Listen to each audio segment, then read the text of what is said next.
If you hear anything in the background, that's because my mama making hamburgers that I'm not gonna eat because I got sensory issues. But I wanted to talk about my opinion. Like, obviously, if you are on my TikTok right now, you see that I am currently reading John Hickman's Krakoa era, which is 700 issues. I tried to get tried to see on eBay if hi Von Trail. I tried to see on eBay if I could get all of the issues at once, and that shit is like over $1,000. So it is that's definitely not happening within this time frame.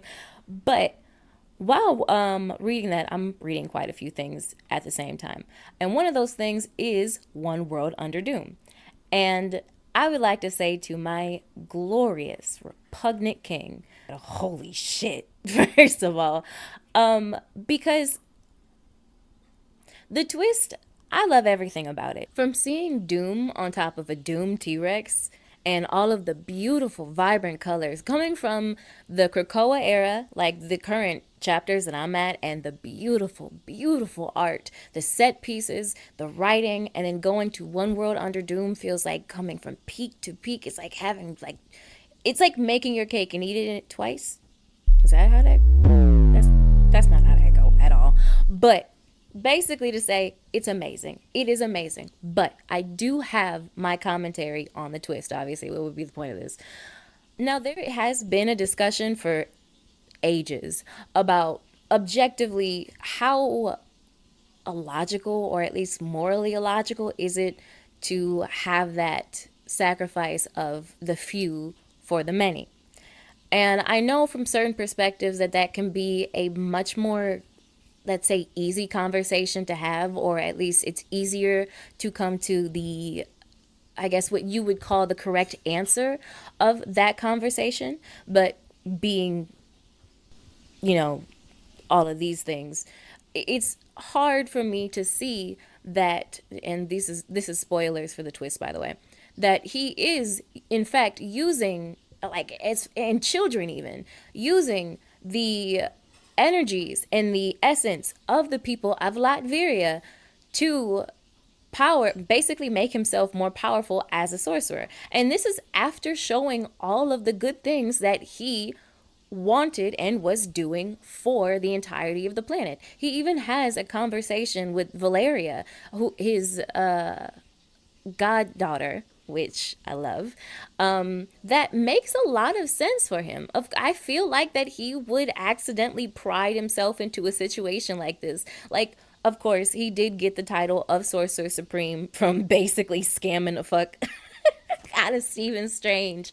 But I don't think it's too far fetched to think that Doom would feel so prideful in his title as Sorcerer Supreme to want to make the world a better place. Open borders, free healthcare, even leaving these smaller governments and smaller towns to continue to go on with their previously instated laws as long as they follow the laws that Doom has overall on the planet. And I do like having these heroes who, oh my God,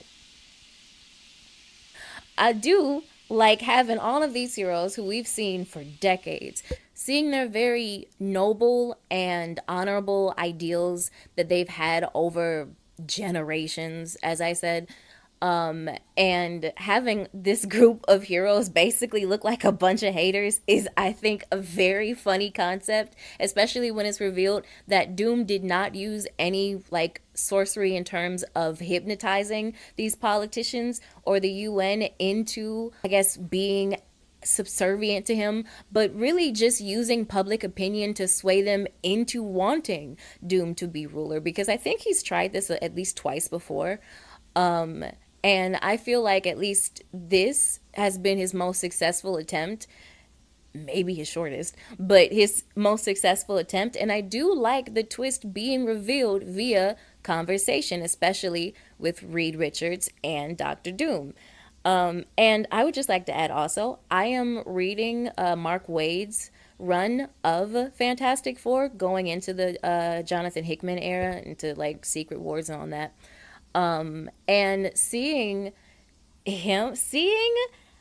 Fantastic in that cloak, After seeing, like, in his Mark Wade run, him struggle with magic because it's not so cut and dry as science, and see him with the Wolverine claws and saying flame on and shit. Do you know how, like, I actually screamed when I saw that. Like, I want that shit on my wall, as well as Dr. Doom on the Doom T-Rex. Like, that is sick as fuck, and I cannot go, like, I cannot say more about it other than that. Um but it is a little disheartening to see all of these things that I would say, at least myself, because y'all don't care about my politics, but at least I myself would want free borders, free healthcare, knowing that everybody and everyone that I love is taken care of, as far as having a place to stay, food to eat, clothes on their backs, but knowing that there are people suffering for these things. I can't help but, and I think this is obviously the point, put myself in the position of those people and be like, well, what if that was me? What if that was my mama? What if that was my niece? What if these things were happening to me, and feel like it's just not worth it?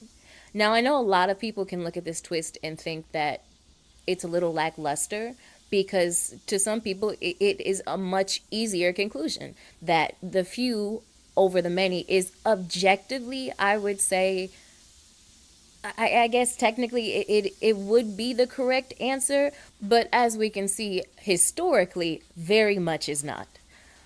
And it's just a little disheartening. Like, at some point, after seeing, and this is me kind of like going back just a little bit, at some point, after seeing all of these things that Doom is doing, like him giving that ultimatum to the heroes while they're trying to break into Latveria, of helping him with this very, very dangerous prison escape, and even showing them the consequences of their actions should they not help them because of their own personal vendettas. And even Thor, after his fight with Dormammu, somebody who thought that this nigga was just playing politics, and his absolute fortitude to beat this nigga at any cost for the sake of the world. Even Thor was thinking, hey, maybe this nigga is just turning on a new leaf. I don't know. It's not the first time somebody has done that and we let them do that. I mean, look at the Gold Goblin, whose design I think personally is pretty cool. I just don't like his concept because, I don't know, I just like the Green Goblin maybe.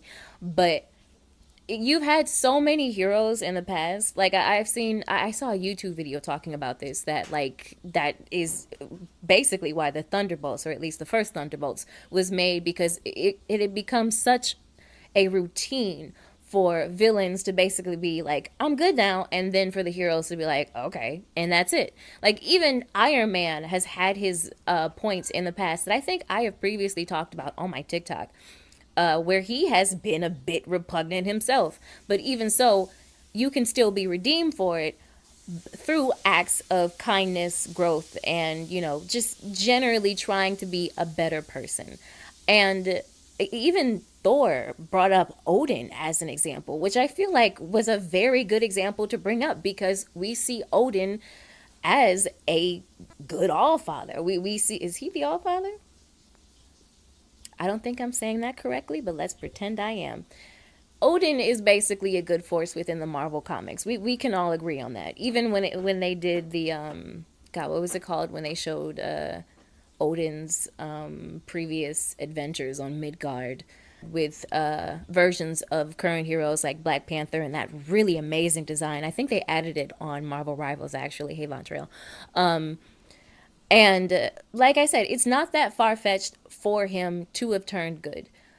But my critiques on the twist, it isn't about the pacing, which I saw a lot of people complain about the pacing. It's a comic book. Like, I don't know what you expect from, like, the upload dates. There's so many people involved, especially when you see all this beautiful art. And I personally just kind of believe in, like, quality over quantity.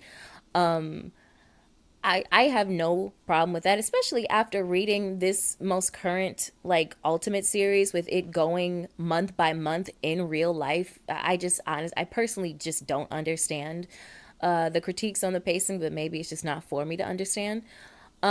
My problem is that I guess my interpretation was more like read the room. I I can say that no matter where you're standing on this political spectrum, you can see that everything is pretty much fucked up right now. And having all of these things, once again, hello, honey. Yeah, I'm recording. Yep. Hi, honey. Having all of these things that we previously wanted dangled over our having all these things we previously wanted dangled over our face and basically telling us that ain't no way you can. Oh my. Y'all. Having all these things that, once again, that I'd say that I would personally want for myself and the people that I love dangled over our heads and being told that because it is being given to us from such a malignant force, or that it ultimately is going to be given to us through a malignant force, that these things cannot happen. And I don't think that that may have, I don't really think that that was what they were going for, but that was kind of what I took from it. It kind of felt like read the room to me. That is my only critique about it, which is why that I think that where I'm at One World Under Doom, I would give it about an 8 out of 10. But I do really like its inclusion in other comics. Let's say, like, I know that Storm has now risen from like being Omega class to straight up cosmic now after her death in one of her most recent issues, or at least the one that I read most recently. You can see there that he's still Sorcerer Supreme. And I also saw like a conversation about homework being in comics, but you gotta read it. Like, what? Why are we complaining about more content? I just don't understand it. Comic books are about homework. You gotta see and know more of these niggas for these plots to make sense. I just don't get the concept. But I'm from an era where you really had to be able to read to enjoy this shit. So I guess to some people it's homework. But yeah, that is my, I guess, opinion on, I guess, the twist, I would say, of One World Under Doom. And again, coming, unless I haven't said this yet, coming from the Mark Wade run and seeing the progress that Reed Richards has made as far as magic is just, God, I don't have a word for it other than absolutely just, oh, I didn't have a word for it. Anyways, I loved it. I loved it. I loved that shit. It made me scream when I saw it. I want it tattooed all over my body. Hello, Von Trail. He's right behind me. But yeah, those are my opinions on One World Under Doom. There's so much good content coming out with the Ultimate Comics, the Ultimates, the Ultimate Spider-Man, Ultimate X-Men. I hear there's an Ultimate Daredevil that's supposed to be coming out in 2006 that I'm very excited for because he is one of my goats next to Doom. Even though they have like nothing to do with each other. But very excited for this new comic book season because it seems like we are getting a lot of bangers. And like it is all tens across the board when it comes to art, when it comes to direction, when it comes to the storytelling, all of it. I love the pacing. This is, like I said, a wonderful season for comic books. So you're probably going to see a lot more of these when it comes to like me. I also want to make a video on the Krakoa era because you can currently see that I'm reading it. But that is 700 issues of shit to talk about. So that is going to be a video in itself, needless to say. But yeah, bye.